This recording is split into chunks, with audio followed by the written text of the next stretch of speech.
Assalamualaikum warahmatullahi wabarakatuh. Jumpa lagi dengan saya, Misal. Kali ini kita akan meneruskan pembelajaran bab 7, yaitu tentang jenis dan penanggulangan bencana alam melalui edukasi, kearifan lokal, dan pemanfaatan teknologi modern. Bagaimana kabarnya kalian? Baik-baik semua kan? Alhamdulillah. Sebelum kita mulai pembelajaran, mari kita baca dengan basmalah ya. Bismillahirrahmanirrahim. Nah, untuk menyingkat waktu, mari kita mulai saja pembelajaran pada hari ini. Kompetensi dasar yang kita pelajari adalah menganalisis jenis dan penanggulangan bencana alam melalui edukasi, kearifan lokal, dan pemanfaatan teknologi modern ya. Dan tujuan pembelajaran hari ini ada 3 sub ya, yaitu supaya kalian bisa menyebutkan lembaga-lembaga yang berperan dalam penanggulangan bencana alam, supaya kalian bisa memahami penanggulangan bencana alam melalui edukasi, kearifan lokal, dan pemanfaatan teknologi modern, dan kalian bisa memahami partisipasi masyarakat dalam mitigasi bencana alam di Indonesia ya. Nah, berbicara tentang lembaga yang berperan dalam penanggulangan bencana alam, tentu saja yang pertama adalah pemerintah pusat. Jadi pemerintah pusat sangat bertanggung jawab terhadap bencana-bencana yang ada di daerah ya. Seperti kita lihat kemarin di NTT banjir itu Jokowi datang ke sana untuk memberikan bantuan. Ya, artinya itu termasuk Mensos ya, Bu Risma ya datang ke NTT untuk membantu bencana banjir bandang dan angin seroja ya di NTT ya. Termasuk kemarin ada gempa di Malang juga pemerintah pusat juga hadir ya, walaupun tidak harus presiden dan menteri sosial ya. Dua pemerintah daerah lah, pemerintah daerah ini juga sangat lebih bertanggung jawab lagi karena dia ada di dekat bencana itu sendiri ya, sehingga kalau ada bencana misalnya kemarin gempa di Malang Selatan, maka provinsi, pemerintahan provinsi, pemerintahan kabupaten semuanya turut bertanggung jawab dan membantu ya, seperti kemarin di Lumajang, efek gempa juga ternyata ada di daerah Lumajang ya, cukup parah juga ya, lumayan parah di Lumajang. Nah, pemerintah daerah Lumajang juga ikut berperan di dalam penanganan atau ya setelah gempa itu ya. Nah, lembaga usaha yang lain ya seperti sponsor besar Pertamina juga bertanggung jawab ya untuk CSR-nya misalnya atau dana-dana sosialnya untuk digunakan untuk penanggulangan bencana. UNDP ini lembaga internasional juga turut bertanggung jawab ya, yaitu PBB yang memang ada yang lembaganya yang namanya UNDP ini bertanggung jawab untuk menangani bencana internasional ya. Seperti tsunami Aceh itu sudah masuk lingkup dari UNDP ya. Kemudian BNPB ya, ini memang Badan Nasional Penanggulangan Bencana yang memang didirikan pemerintah ya. Ketika itu SBY mendirikan BNPB, sampai hari ini BNPB bertugas untuk penanggulangan bencana ya, baik yang sifatnya kuratif atau penanganan maupun preventif pencegahan ya. Nah, yang lain adalah BPBD ya. BPBD ini adalah Badan Penanggulangan Bencana Daerah. Nah, ini juga sangat berperan. Bahkan pelajaran ini, geografi ini juga berperan di dalam penanggulangan bencana, terutama bagaimana untuk pencegahan ya. Walaupun juga akhirnya juga pada evakuasi atau bagaimana untuk penanganan bencana juga ya. Makanya pelajaran kita ini namanya mitigasi bencana. Itu kalau bahasa mitigasi berarti sifatnya adalah preventif atau pencegahan. Tetapi juga kita belajar tentang pasca bencana ya, sehingga kita juga belajar tentang bagaimana penanganan bencana atau kuratif ya. Nah, ini penanggulangan bencana alam melalui edukasi, kearifan lokal, dan pemanfaatan teknologi modern. Maksudnya apa? Yang melalui edukasi, pendidikan kebencanaan dapat dilakukan melalui kegiatan pendidikan formal dan informal terkait dengan hal ini dalam Rencana Nasional Penanggulangan Bencana 2010 sampai 2014 telah direncanakan adanya implementasi kesiapsiagaan bencana di sekolah atau madrasah ya. Nah, termasuk lahirnya pelajaran geografi, di situ ada bab mitigasi bencana. Ini baru ya, baru tahun 2010 dan itu dimasukkan dalam kurikulum 2016 masih ya. Nah, ini termasuk edukasi, adanya pelajaran mitigasi bencana di geografi ini termasuk bagian dari edukasi tentang bencana alam ya, atau bencana sosial juga ya. Jangan lupa ya, bencana alam juga bencana sosial ya. Nah, penanggulangan bencana alam melalui kearifan lokal ini juga ada. Apa sih kearifan lokal? Adalah kekayaan budaya setempat yang mengandung kebijakan hidup, pandangan hidup yang mengakomodasi kebijakan dan kearifan hidup. Beberapa kearifan lokal yang berperan dalam penanggulangan bencana antara lain ada SUBA, yaitu sistem pengairan di Bali. Nyapu Gunung ini juga sistem kerja bakti apa-apa itu ya di Jawa, dan Semong ini di Aceh ya. Nah, penanggulangan bencana alam melalui teknologi modern sekarang ya. Jadi sekarang ini sudah dikembangkan teknologi modern untuk mencegah atau mengantisipasi bencana ya. Misalnya contoh teknologi modern dalam penanggulangan bencana antara lain teknologi modifikasi cuaca ya, yang diterapkan untuk penanggulangan bencana asap kebakaran lahan dan hutan. Nah, ini tentu saja melibatkan adanya satelit ya, seperti itu ya, pakai satelit. Termasuk sistem Indonesia Tsunami Early Warning System ya. Nah, ini untuk mendeteksi ada atau tidaknya gelombang tsunami ya. Seperti kemarin gempa di Malang Selatan, itu teknologinya ada sistem Indonesia Tsunami Early Warning System ya. Sehingga bencana kemarin ketika terjadi gempa itu di pantai selatan sudah ada alat untuk mendeteksi terjadi tsunami atau tidak, sehingga sudah ada berita gempa ini tidak menimbulkan tsunami. Nah, itu di samping karena adanya alat early warning system juga perkiraan dari besarnya gempa dan kedalaman gempa. Jadi kalau magnitudo besarnya gempa itu kecil atau tidak besar, kalau masih di bawah 7 kemungkinan kecil terjadi tsunami. Apalagi kedalaman gempa sangat dalam ya. Maksudnya dangkal itu juga sangat minim terjadi tsunami ya. Ini adalah gambar tentang sistem early warning sistemnya tsunami ya.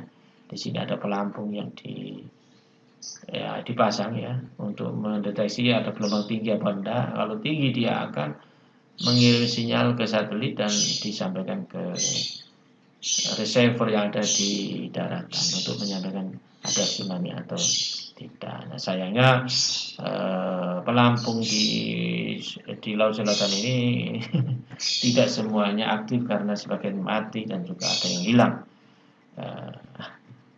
Nah, itu adalah kabar-kabar di balik teknologi kita yang kadang-kadang masih banyak yang hilang ya. Nah, sekarang partisipasi masyarakat dalam mitigasi bencana alam di Indonesia itu apa saja hak dari setiap anggota masyarakat itu di dalam hubungannya dengan bencana. Yang pertama adalah mendapatkan perlindungan sosial dan rasa aman khususnya bagi kelompok masyarakat rentan bencana. Jadi masyarakat punya hak untuk diperhatikan oleh pemerintah ya, supaya tidak terhindar dari bencana ya. Itu mendapatkan pendidikan, pelatihan dan keterampilan dalam penyelenggaraan penanggulangan bencana. Jadi masyarakat juga berhak untuk mendapatkan pelatihan bagaimana menanggulangi bencana seperti ini ya, misalnya kebakaran gas LPG ini gambarnya ya. Ini juga bencana di rumah kita masing-masing. Kalau kita nggak paham tentang bagaimana pengoperasian gas LPG yang baik, itu bisa menjadi bencana ya, kebakaran di rumah atau yang lain ya. Misalnya sekarang sering ada simulasi bencana dan sebagainya itu adalah bentuk dari pendidikan latihan penanggulangan bencana ya.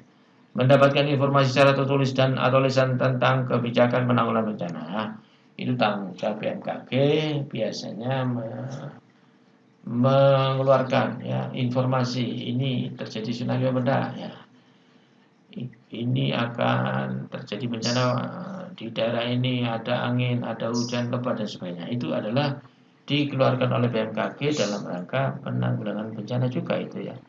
Ya tentu saja kerjasama dengan BNPB juga ya. Nah, ini berperan serta dalam perencanaan pengoperasian dan pemeliharaan program penyediaan bantuan pelayanan kesehatan termasuk dukungan psikososial. Ya. Nah, jadi masyarakat juga berperan ya. Jangan sampai semuanya menggantungkan pemerintah karena tentu saja sumber daya yang dimiliki pemerintah sangat kurang. Oleh karena itu masyarakat harus berperan juga dalam perencanaan atau beri masukan atau beri bantuan juga ya. Yang keenam ya yang kelima maksud saya berpartisipasi dalam pengambilan keputusan terhadap kegiatan penanggulangan bencana khususnya yang berkaitan dengan diri dan komunitasnya. Oke.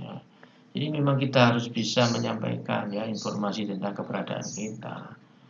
Nah, ini juga dibutuhkan adalah data-data informasi dari masyarakat karena yang tahu paham benar tentang bencana yang terjadi di situ ya masyarakat situ. Oleh karena itu harus memberikan informasi ya tentang keadaan yang dialami oleh kita yang pada saat itu terkena bencana. Yang keenam adalah melakukan pengawasan sesuai dengan mekanisme yang diatur atas pelaksanaan penanggulangan bencana. Sementara yang ketujuh adalah setiap orang yang terkena bencana berhak mendapatkan bantuan pemenuhan kebutuhan dasar. Nah, jadi jangan heran kalau orang yang kena bencana ya pasti dibantu, memang itu haknya ya. Dan pemerintah itu wajib membantu, termasuk sebenarnya kita yang ada di sekitar bencana itu ya wajib membantu juga. Oleh karena itu jangan heran dulu Pemda DKI memberikan bantuan kepada Pemda Lombok untuk penanganan bencana gempa Lombok. Lah itu bentuk dari bantuan yang dilakukan oleh tidak hanya pemerintahan pusat, tapi pemerintahan daerah yang lain juga bisa membantu pemerintahan daerah yang ada di sekitarnya. Nah, yang kedelapan adalah setiap orang berhak untuk memperoleh ganti kerugian karena terkena bencana yang disebabkan oleh kegagalan konstruksi ya. Jadi memang pemerintah sering kali kalau ada bencana itu menjanjikan misalnya gempa Lombok itu dijanjikan akan dibangun rumah dengan senilai sekian juta dan sebagainya.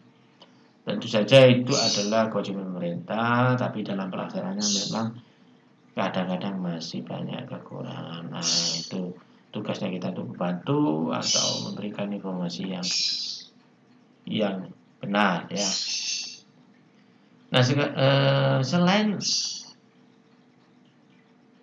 apa yang dia dapatkan, nah, kita juga punya kewajiban di dalam bencana ini ya. Setiap orang mempunyai kewajiban di dalam penanggulangan bencana atau penanganan bencana. Yang pertama adalah menjaga kehidupan sosial masyarakat yang harmonis. Jadi jangan sampai kita menjadi provokasi keburukan di masyarakat sehingga pada saat bencana malah menjadi menambah bencana.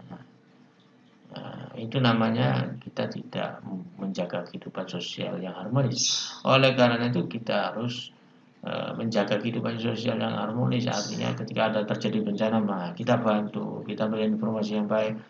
Nah, tidak manas-manasi sehingga menjadi semakin kacau ya. Termasuk pemerintah juga begitu ya. Harus benar-benar membantu dengan tulus dan tidak hanya sekedar skenario yang itu seperti kasus di NTT katanya memberikan bantuan ternyata diminta lagi lah, tapi difoto dulu lah. Ini kan masalah yang menurut saya kurang pas ya. Nah, yang kedua melihara keseimbangan, keserasian, keselarasan dan kelestarian fungsi lingkungan hidup. Nah, ini makanya ini tujuannya mungkin pencegahan ya. Mungkin kalau kehidupan ini terjadi keseimbangan, keserasian, keselarasan, kelestarian fungsi lingkungan hidup, maka bisa mencegah terjadinya bencana. Kalau kita amati banjir itu terjadi ya karena ternyata kalau diselidiki di NTT itu misalnya terjadi penebangan hutan yang berlebihan atau pembuangan sampah yang berlebihan sehingga apa yang terjadi adalah ketidakseimbangan ya di lingkungan sehingga menimbulkan bencana. Ya, termasuk ada yang menghubungkan dengan dosa kita sebagai manusia yang semakin banyak. Ya, sehingga Sang Pencipta menjadi gerah. Bahkan ada yang mengatakan bumi kita ini merasa istilahnya itu ya, bumi kita ini merasa terganggu dengan adanya perbuatan-perbuatan tercela yang kita lakukan, sehingga mereaksi keburukan kelakuan kita dengan keburukan juga. Ini ada yang mengatakan seperti itu ya. Apakah itu benar ya? Wallahu a'lam ya. Nah, ketika melakukan kegiatan penanggulangan bencana, ya bagaimana masyarakat itu melakukan kegiatan-kegiatan penanggulangan bencana itu adalah kewajiban ya. Ibarat dalam cerita itu tidak boleh kita dalam perahu malah melubangi perahu lah, itu kan. Itu berarti apa? Melakukan kejahatan kepada kita sendiri dan komunitas yang ada di sekitar kita lah. Kita tugasnya, kewajiban kita adalah melakukan pencegahan orang-orang yang melubangi perahu ini ya, atau yang menyebabkan bencana banjir. Ya, siapa mereka? Ya, yang guduli hutan itu siapa ya kira-kira? Nah, itu wajib kita tanggulangi sehingga tidak sampai terjadi banjir bandang. Seperti itu. Yang keempat, memberikan informasi yang benar kepada publik tentang penanggulangan bencana. Ya, biasanya terjadi bencana itu ada kabar bohong atau hoax itu bertebaran di mana-mana. Oleh karena itu kita kalau mendapat informasi jangan gampang di share ya, apalagi sekarang ada WA, Facebook. Berita apa saja kita share. Nah, ini harus dilihat selektif. Mungkin kalau nggak bermanfaat ya nggak usah di share ya, kecuali membawa manfaat maka kita share ya. Itulah kewajiban setiap orang dalam pengendalian atau penanganan bencana. Oke ya, baik yang bersifat pencegahan maupun bersifat penanganan. Nah, hari ini kita cukupkan sampai di sini. Apabila ada yang belum paham silakan bertanya, silakan tulis di kolom komentar atau hubungi saya call WA dan lain sebagainya, mungkin chat WA dan boleh ya. Dari saya cukupkan sekian. Terima kasih atas perhatiannya. Kita jumpa pada pertemuan berikutnya. Kita akhiri dengan bacaan akhir majelis ya. Subhanallah alhamdulillah, asyhadu an la ilaha illa anta, astaghfiruka wa atubu ilaik. Assalamualaikum warahmatullahi wabarakatuh.